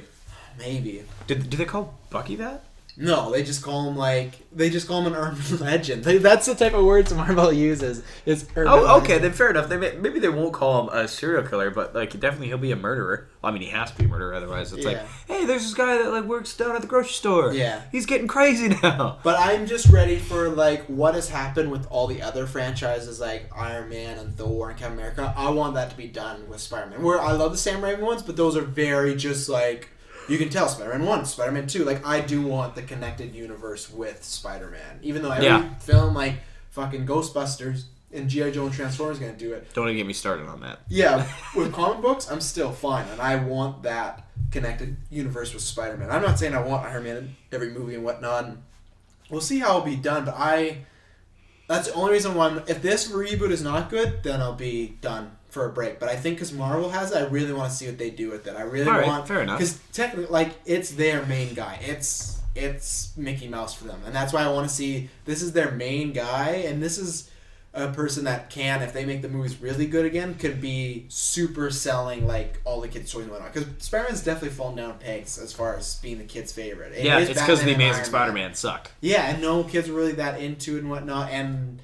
Yeah, I feel like when Sam Raimi's Spider-Man came out, like I think I'm not sure if we talked about this on cast yet, but that was huge. And Spider-Man, you knew at that point was the #1 superhero of all time. And I feel like because Spider-Man 3 and 1 and 2 of Amazing, that's kind of gone down in quality. And I feel like he's not viewed. I don't even think Spider-Man's. Okay, I think he's in the top 5, but he's 5. Yeah. If you're like, who would it be? I'd say Batman and Iron Man always constantly fight for 1. As far as I'm thinking, like kids' Halloween costumes. So Batman and Iron Man, and then Spider-Man's 5. Who's 3 and 4? I see a lot of Thors, and I see a Thor's lot of Captain big. Americas. Yeah, Captain's getting really big. Actually, he was the most I saw this Halloween with kids. With my goddaughter, there was Caps everywhere. I saw a lot of Hulks. Which is surprising. Why do you think kids like Cap? I liked Cap as a kid. Maybe it's just because he is like. I think it's just because he's a typical good guy. army hero. I think that's what it is. Like, yeah, I like Batman as a kid, but I didn't view Batman as like, he's this multi-levered, really fleshed out character. I was like, Batman beats the shit out of people and has cool gadgets. Yeah. And So Captain America's pretty appealing with like the red, white, and blue. Even if you're not like, that's a lot of Canadian kids wearing it, but he just looks cool, especially in the comics. So like. Yeah, I'd say Spider-Man's in the top 5, but I still feel like he's 4 or 5. Even I didn't 3. see a lot of Spider-Man. No, I don't, but I feel like that will change with Marvel. I think this is gonna make him cool again, and then plus they're making like an animated Spider-Man 2. Cool. Did you know that? Okay, if they make it as movie or doing a Spider-Man animated movie. I don't know where it fits in the Marvel universe, but it comes out I think the year after, like because it goes like Civil War and then Untitled Spider-Man reboot, which the rumors are calling it Spectacular Spider-Man, which. Stamp approved by Trastan. I love that. And then like because we've done like we did Amazing and Spectacular has to be next and then it goes to Civil War, Spectacular Spider-Man, and then this animated one, which I'm not sure what that'll be about. I think that'll definitely be more on the kiddie side, but yeah, probably. That's my whole thing of like I feel like it's gonna be good the reboot because I feel like Marvel is just like we got our Mickey Mouse back. Let's fucking do this. Let's pump out. They can make him the #1 guy again. I imagine in 5 years we talk about this again. If it goes right, he'll be like the #1 toy, #1 costumes. Like I think that'll be huge. So I guess we should get back to our actual topic. I think we're on villains now. We're on villains, yeah. I'll start. We touched upon it a bit with Carnage there, so like that's always gonna happen, folks. We're sometimes gonna go on tangents, but if you love comic books. Yeah, it's always fun to talk about. Okay, so my villains. I'm gonna give my an honorable shout out to Bob from Hydra from Deadpool. I think Don't get too many honorable mentions because one time we'll do a top 10 and a top 10 of and heroes and only villains. because so he's always with Deadpool and he's kind of a pussy. He's pretty funny. And like the only reason that he's joined Hydra is because they have a really great dental plan. Yeah. And like I always thought it was hilarious. Again, and that's actually a thread that's through a lot of comic books is. The reason like all those henchmen join is because they have really good medical and dental plans. Yeah. And I think that's hilarious. It's But pretty good. I'd have to say it's probably a tie. Junior dies. Well, because I'm trying to give Marvel and DC. I love Dr. Von Doom. Like I mean, there's especially because when done right. Well, When lost in the comics. Yeah, That's what we're not talking about fan tastic because that sucked. After like what we just touched upon there, like just to quickly go off thing, like getting Spider-Man, that's what I desperately want them next. Is not to get. I don't even want them to get Fantastic Four. I don't like. I'm not a big Fantastic Four. I just want them to get Doom. And done so quick. Like he could Doom's be so their good. thing. Yeah, like that's next one on this. I don't care if they get X-Men because X-Men's going well over there. So it's kind of like, and same thing. We would never get a radar Deadpool at Disney. So it's like leave them doing their thing. I like what I have. Some people are like, we need X-Men back. No, we don't. They're doing good. Days of Future Past was good. Like Hugh Jackman's still there. Deadpool will be there. We don't. Doctor Doom is what we need, and Daredevil. They try. I think once again, it's always folks hard to remember what we talk on offcast. But I talked to you about this. They tried to make a play to get Doctor. No, they didn't. I was wrong. They tried to get Galactus and Silver Surfer in Marvel. That's what they tried because they're like, we'll let you keep Daredevil, and then they're like, no, we're keeping it because we're gonna have a successful Fantastic Four franchise. And then Marvel's sitting there like, yeah, you keep telling yourself that. And yeah, you look at what Daredevil and Fantastic Four, like you look at like the success both of them had, Fantastic Four, and now Daredevil's like people say, like, including myself, I think it's the best thing Marvel's ever done. But sorry, continue on. So Doom for Marvel. Yes, so my thing is about Dr. Von Doom is that I know we talk about this all the time. The reason he's a good villain is he's not like, oh, hoorah, destroy the world. Yeah. He can see into the future, and the only future that humanity survives is the one where Von Doom is in power. Yeah. And that's why he's trying to take over the world. Yeah. And I think that is such an honorable way. And they say, oh, you're going to enslave the people. And he's like, well, yeah, but they survive. So which one do you want? I think he's always going about it the wrong way. I think he's... Oh, no, without a doubt. But his motives are so clear that like it's a very altruistic view on things. Yeah. Yeah, he's going about it the entirely wrong way. But you should just join the Avengers. Yeah, the road to hell is paved with good intentions, and that's why I think he's just a good villain. Yeah, and like because you see that and you're like, oh wow, like I see where he's. Same with Magneto. You see where he's coming from. Yeah. Well, actually, that's my number 2 is Magneto. So I'll say that too. Number 2 in Marvel. No, just 2 because like I was that gonna. Was your tie of Marvel. You're just hypocrites. Oh man, they represent DC and Marvel. Yeah, well, because I know you're gonna give the Joker. So. Is Magneto's the same thing, you know? He's my favorite Marvel. Because he, raised in the concentration camps. Yeah. From is he actually German or is he like from Poland or? He's from Europe. That's all we know at this point because I'm not gonna look it up. Is he not Jewish? No, he's Jewish, but from which country is what I'm asking. Yeah. I thought he was Jewish. He was in the camp. Yeah. Well, I was just curious if he was like from Nazi Germany or whatever. Like he's not German for sure. And he's seen that evil firsthand, like that true evil. Once again, Nazis, greatest villains, creating the greatest villain, Magneto. So, and that's another thing. It's his whole thing is he goes, no, I've seen my people persecuted before. Mutants aren't going to go that way. Yes, just like Victor Von Doom, he goes about it the wrong way. But it's still it's believable. You don't want him to win, but you also don't want him to fail. Yeah. You want him to keep going because you're like, yeah, you know what? I believe in what you're doing. I just don't believe in how you're doing it. And I think that's why both of them are the best villains. Whereas like with the Joker, which is I know you're gonna pick him. So. But I bring up with the Joker is we bring this up all the time. But the Joker is the one thing I think he is the 100% exception to the rule. He is the pure thing that we write off and give a pass to. He is the villain that does not have that cool backstory or have that motive where you're like, oh man, I understand why he's doing this. He's completely like maybe or maybe not, whatever. But he's completely nuts. He's off his rocker. He's just killing people for fun. He's just having a good time. But he's the only exception to the rule, I think, of villains where that kind of works. Like, maybe Carnage, like we touched upon, he's another one that's kind of out there. But it's the same thing because he's so crazy. He's just fun. But Joker... this is my only issue with the Joker is because he doesn't have that backstory and because he doesn't have that motive, he is very much left up to the writer. Yeah. So, yes, now we've been very lucky. We haven't really had a bad Joker. Because he's pretty easy to write. Not easy, but like, I think if you haven't played it, I highly recommend going and playing it. The Dark Knight Arkham Knight. Arkham Knight. Yeah. The Joker story in that is incredible, and like I think that's one of the best Batman stories ever. Yeah. And I think I'm pretty sure I've said that on other casts, but if you had a poor writer with Joker, he would be like, like I don't really care about this villain. Okay, whatever. He's got a purple suit on. He's kind of crazy. Who cares? But because he gets good writers, I think that's why he's achieved the status that he has, and because he's had good performers behind him. Heath Ledger, Jack Nicholson, Mark Hamill. Yeah. So hopefully Jared Leto. Hopefully Jared Leto. I know we're definitely split on that, but I think the performance will be good. The same thing with the look. Yeah, but that's a cast for another time. But that's why I think Magneto and Victor Von Doom do stand above that, and that they do have that very compelling backstory that you feel for the villain. Yeah. Like I can't remember which. I think it was in Days of Future Past when Magneto dies. Spoiler, but he doesn't die. No, it's at the end when they finally come in. Those giant robot things. Oh yeah, well I guess he kind of dies. Yeah, so and then he dies in a fake. Yeah, in a fake timeline, whatever. Yeah. Universe, So like, and I remember like seeing him go down, and I was like, I felt more for him than I did for Professor X. He wasn't a villain at that point. I'll agree with you there. But you know what I mean. But like it was like I was like, oh no, like if for Magneto whatever, like if Professor X died, I'd be like, oh, like that's super shitty. Like I'd be a little bit more emotional than that, Yeah. But whereas if Magneto, oh no, he wasn't ready. No. But if Magneto died, like I would actually be like quite shocked. Yeah. Because he just does have such an impactful, like not only on all the X-Men, but like every time he's in any story, he's just like he's so good at it all. Yeah. And that's why I think that him and Victor Von Doom are just the best hero or villains. Yeah, I'll definitely agree with Magneto. I think he's my favorite Marvel villain. I really, really enjoy him.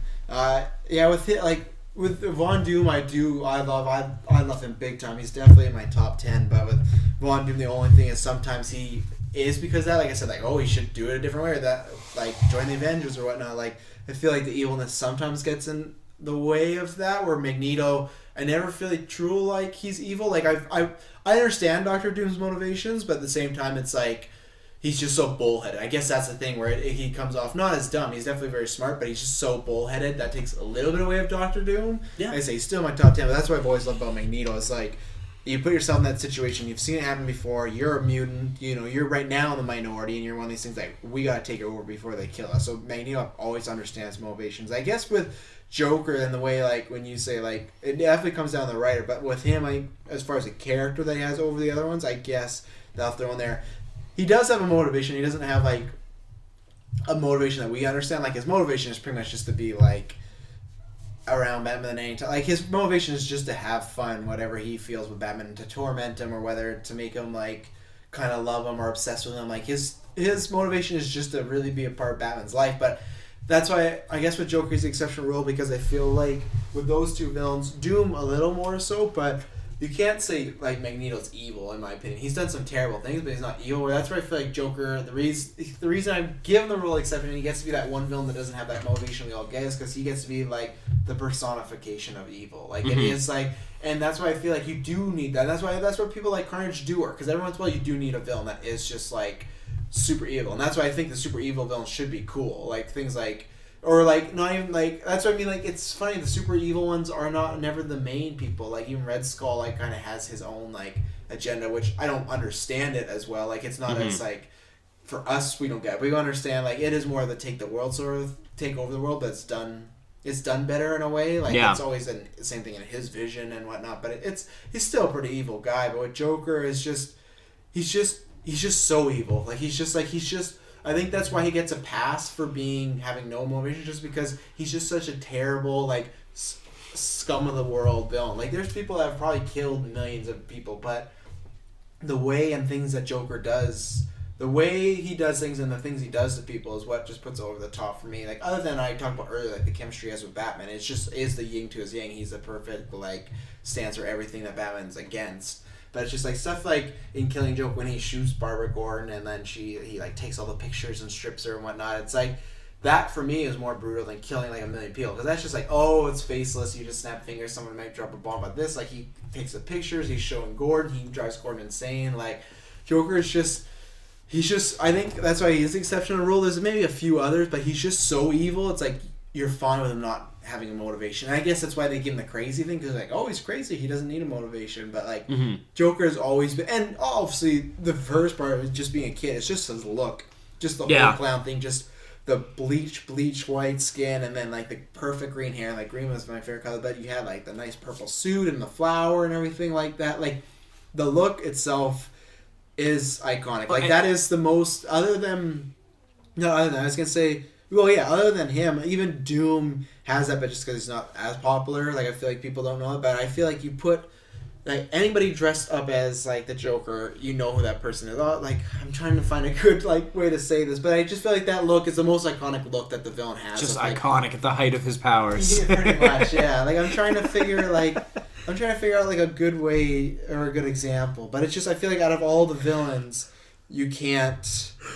There's no look that has that look, that has right away, boom, it's a Joker, what it stands for. Like Magneto, like you ask what does Magneto look like, they'd be like, okay, like he's red, like I think he has like a helmet that has like an M on it, but Joker, it's just the simplicity of it, and it's just, that look is great because it's fun, exciting, it's scary at the same time because some of the shots, or not shots, but in shots in movies, but some of the panels, whatnot, he just comes off so frightening, and I guess that's my biggest problem with the Suicide Squad is just because that look is gone. I understand doing a new look and whatnot, but I don't personally. Well, sorry, it's not doing a new look. I think it's just doing. I don't understand to that extreme. I understand, like I've talked about before. Like I'm fine with tattoos. I'm fine with certain things. I'm not fine with tattoos. I'm fine with tattoos if they're not. I'm like the one where he has a dead Robin on his arm. That to me is awesome. I'd be like, you know what, that's cool. But like, yeah. So the stuff damaged. Like that. Stuff like that is really bad. But yeah, it's. Well, and then I'm hoping the movie he just like rips them all off and it's like a plan or something. I'm crazy. I'll rip my own skin off. Yeah. But I know that's how they can do it. He cuts his own face off like the comics, and then he has no. But well, the one thing that I will add to the Joker, I also think the Joker benefits from the fact that you can write him however you want. Yeah. You can make a campy Joker like the 1960s. Oh yeah, you like can do it. 66 He's Batman. very much like Deadpool. Yeah, like you can do super campy. You can do a hilarious Joker. You really could. And all he's doing is just pulling pranks all over Gotham, which is kind of the Joker that I remember as a kid. Yeah. But then you can do the super dark Heath Ledger blowing up hospitals, shit like that. Or Killing Joke, where it has like and people have done that. The kind of human levels, like Killing Joke, kind of does do that and I think that's the thing. It's hard to know what his origin is. I just throw in the Killing Joke as his origin because I feel like that's the best written. And just for me, like I read that as a kid. It's one of my first things I read, and it's just something that like it's the same way as like the origin for Batman. I really love it being Ra's al Ghul. I know there's other times where he just trains with other people and whatnot, but the way it was done in Batman Begins, I love it that way. Yeah. I can't remember who else. I can't remember what it's called, but Neil Adams did it too. I can't remember the exact arc what it's called, but like there's certain origins. Like for me, I'm like that's Batman's origin. I love Batman's origin being like the parents, all this, and he trained with Ra's al Ghul, and then years later they bump into each other again. Joker, I've always thought of the Killing Joke one, and for me, obviously the motivation isn't there for why he's like a good villain, like because he's doing this or like he was screwed over, blah blah blah. But that origin makes me love the Joker more because you can, for me, you kind of understand, especially the line of like, hey, anybody can have that one bad day. And it is true where, like, he loses his wife gets electrocuted, and then, like, he loses his wife and unborn child. Like, he's, like, being bullied and whatnot by the mob. They're threatening his life. And then he falls in chemicals. And it's one of these things where it's, like, one of the worst days ever. And instead of, and that's why I've always thought of him not being, like, just a complete crazy guy and doesn't know what he's doing. It's just, like, off the cuff. Like, it is that whole thing of, like, his life is ruined and over. And instead of, like, trying to salvage it, he's just like, you know what? Fuck it. I'm just gonna do whatever I want. I'm just gonna be this crazy person. Like I said, like he's not crazy, but he just decides to go off the handles. And I think that is, like I said, it doesn't replace the motivation, but for me, that origin kind of works of like, hey, he had this terrible day, and you look at Killing Joke, and it does make you feel sympathy for the Joker a bit. But that's why I like in the Killing Joke, he's like, as the Joker, he's not sympathetic when he's the Joker. But when you get the flashbacks, you feel for him. But when you see him current day, you're still like, this is a terrible person. Like, he should still die. You should put him out of his misery, but you still almost kind of feel for him a bit. Like, it's weird. Like, and it's hard because some people don't have that connection with the Joker. With me, I do kind of have the connection with the Joker, and sometimes I still do feel for him. And even like Heath Ledger's Joker, animated series Joker, like there's something like, there's just like a almost. Even though he doesn't put off, there's like a sad story behind the Joker, and that's what's kind of great. And instead of he continuing to be sad, he's just like, you know, fuck it, I'm just gonna have this great life.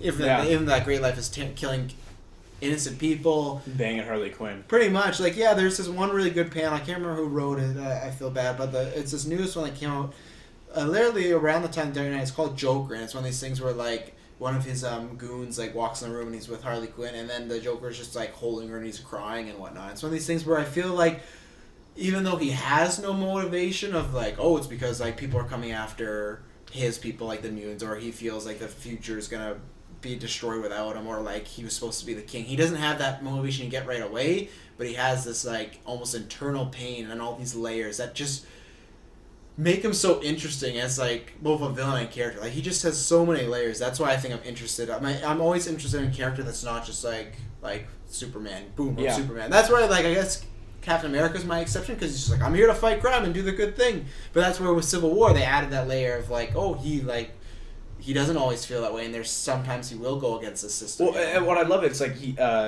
he's like, no, I fought against the Germans in World War II. Yeah. Because of repression like this, I will never stand for this again. Yeah. So I'm like, I really love that. Well, and like I thought they did a really good job in the movies of that actually. Yeah. Whereas you have, because you obviously have Tony Stark on one side, Captain America on the other side. If you look at Captain America's villains, Yeah. it's been Hydra and then Shield. Yeah. Big government. Slash Hydra, yeah. Slash Hydra. Big government organizations that are trying to take over the world to better it, but really aren't. Yeah. Then you have Iron Man. All his villains have been singular people. Yeah. That just With wanna be amoral like him. actions. Yeah. That whether or not they want to, or not so much want to be like him, But take over him, like, but- well, they kind of do, like Sam but it's like- Rockwell does, and yeah, but it's more like. it's always a revenge sort of. It's always a singular, like, I hate Tony Stark. Villain. Well, yes, yeah. They all hate Tony Stark. Yeah. I think that's all villains Or have like to naturally Captain hate their America's- hero, but but Captain America's villains, I don't think they're like, I hate Captain America. They're just kind of like, hey, like, I hate America, or they hate like the team Captain America's on. I don't Yeah. feel like Well, they're- okay, fair where all enough. of his villains and like Whiplash goes right after Tony, like Iron Monger goes right after Tony. Like, Yeah. I feel like all his villains, like what is it, Mandarin slash Ben Kingsley. no. What's his real name? And who does Guy Pearce play? Oh, it's like Molt something. It's something to do with fire or molten I don't lava. think it's no, but what is his name? Aldrich Killian. Yeah. Like stuff like that. It's all people that always like have one singular problem with Tony. So But those are individuals Yeah. that had too much power, tried to become something that they shouldn't, and then turn evil and have to be destroyed. So then you see Captain America's like, no, we really, Iron Man's like, no, we really should have everybody that has these powers and wants to do this come in and say, hey, like I'm Jessica Jones. Yeah. This is what I do. Okay, cool. Whereas then you have Captain America's like, no, every time this happens, it goes awfully and goes to shit. Yeah. And I really love that they've really played that up so that looking back at the story, that it really makes sense in the long run. yeah. I can't remember how we got to Captain America, but anyway, so I can't remember. No, just talking about villains and the Joker and how Joker's the exception to Oh not yeah, having a right. motive, and Captain Captain America's America's. my exception of like that's what I mean. Like I felt like as a kid he was more like good guy, but as he's gone on, like he has more development. And yeah, with the Joker, it's just like he's always gonna be my favorite. I love almost anything he's in. Like I don't know if there'll ever be like a Joker standalone comic one day. I would read it, even though it probably wouldn't be written that well. Like it'd be hard to tell like his story, but like he's just like he's such a like enigmatic, like charismatic, like just all those words, like anything that describes this person that could be like a president. That's like the Joker. He's just so fun to watch and what he's doing, and he is kind of funny, like darkly funny, and he is that great joke character of like you never know what he's gonna do. You don't know if he's gonna shoot Barbara Gordon. You don't know if he's gonna chop Alfred's hand off, like stuff we've talked about. Like he's just a fantastic character, and yeah, he's always my favorite villain because he is just that. He's a villain. Like I do feel sad for the Joker, but there's nothing redeemable about Joker. If Batman ever kills Joker, I'm never like, oh well, like if Xavier kills Magneto, I'm kind of like, oh man, like it's kind of cool. That's your friend, or he's trying to just stand what he believes for. But Joker, it's like I feel sad for the Joker at times, and I can almost sympathize with him, and I understand where he's coming from. But at the same time, if he were to die, I'm like, you know what? Yeah, he deserves it. Like he doesn't like he's just pure evil, and yeah. I'll give a couple honorable mentions next time when we do like a top 10. But yeah, I agree with you on yours. Like I love Magneto, I love Doctor Doom. Like I said, I love Loki, and there's a couple, and Green Goblin I like just more on the sense of like he's more of that like really fun. Like you get his motivations, but his motivations are more like. And to be honest, I just love William Dafoe's William portrayal Dafoe of him. Although to be honest, I don't think he should have worn the mask because he's almost scarier without it. But yeah. See, and I like that mask. Some people hate that mask, but I don't dislike it at all. But I just think like William Dafoe, to be honest, is the perfect villain because he looks scary as fuck. Yeah. And he would be a great older Joker. Yeah. I don't think that'll happen now. I think Leto's gonna be around for like another decade. God, I hope not. You don't know. I just don't think it's gonna be good. I think it's, for me, it's the look. It's not. I think his performance will be good, but then at the same time, it might be too soon after Heath Ledger. So Yeah. what was it, 2008, and then we're in 2015. 16. 16. So 8 years. So 8 years. So yeah, I don't know. It'll be tough, but yeah, that was our little brush. We talked a little movies, but mostly comic books. So we talked about like our favorites and our 2015. So that was a little backstory on us. We're gonna come back and talk about comics if like we do like a book report, or we do like sometimes we've talked about. We're probably gonna talk about when Scott Snyder's Batman gets to issue 50, because that's gonna be a big one. I know they're doing some big stuff, and we want to. That's when we are gonna do a cast of just talking about like Scott Snyder's like whole run there and just seeing that, because it's a really impressive run. Like, it's something I really want to do. Like, it's definitely a cast we're gonna do. And you soon. have them all digital, right? What? No, I have the Court Isle series. Okay, well, I have every single one hard copy, so Okay. single issue. So Wow. Yeah, I want to get. I still gotta get Death of the Family as like a graphic novel, and Endgame. I really want. I wanted Death of the Family because I think it comes with his like. his face. Yeah, so that's pretty cool. So. Yeah, I'll bring those in. We can go through. Because, like, to be honest, the one thing that I think is really, I mean, comic book covers have always been really cool, but like lately, Batman and Deadpool or the last run of Deadpool and Scott Snyder's Batman have been slaying it. Yeah, they're so good. And that's especially nowadays, not so much because it's about the review, but still that cover will like it's supposed to get you hooked. It's supposed to be the thing that you look at, and if people throw down a comic book cover, or sorry, they throw down comic books. Let's say there's 10 of them. You're gonna pick the one that has the coolest cover. Like, if you had no, like I'm saying, if it's somebody that didn't know, like if it's me and there's Batman one, I'm picking Batman because I like Batman, or like a Deadpool. But if it's an average person or a person that's never read comic books, it's all about that cover. It's all about, and sometimes, most of the times, that cover isn't even in the comic books. It has nothing to do sometimes with the storyline at all. Like, there's just so many like. But it is just about that like impact. Maybe we'll do that one time. Maybe we'll do like a talk, which will be great for you guys. But talk about like the greatest comic book covers of all time. But like you can people appreciate it. But anyways, that's it for today. Did you want to say anything before we head on out? No, I'm good. I think we covered a lot of stuff today. So. Yeah, we covered a lot. Yeah, sorry if we tangented it a little bit. We went off a little bit on, I can't remember what was in the middle between heroes and villains, but. Hey, that happens when you're talking about comics. I say the same thing in GeekVerse. Sometimes happens because we try to make this as much as a fluid conversation. Other than when we transition into like topics, like we try to make it seem like, hey, there's friends talking about something they like, and there just has to be a microphone there, you know. So that's why I never apologize too much for the tangentness, because it's like that happens in a conversation. But find us on SoundCloud, find us on iTunes. You can listen there, subscribe on iTunes, so you can find all our episodes like this, and the standoff, and what else we got going on right now? Oh, Rant Rave Repeat, right? It's just I'm so used to saying GeekVerse, but now there's 3 other shows to promote, so it's tough. So there's that.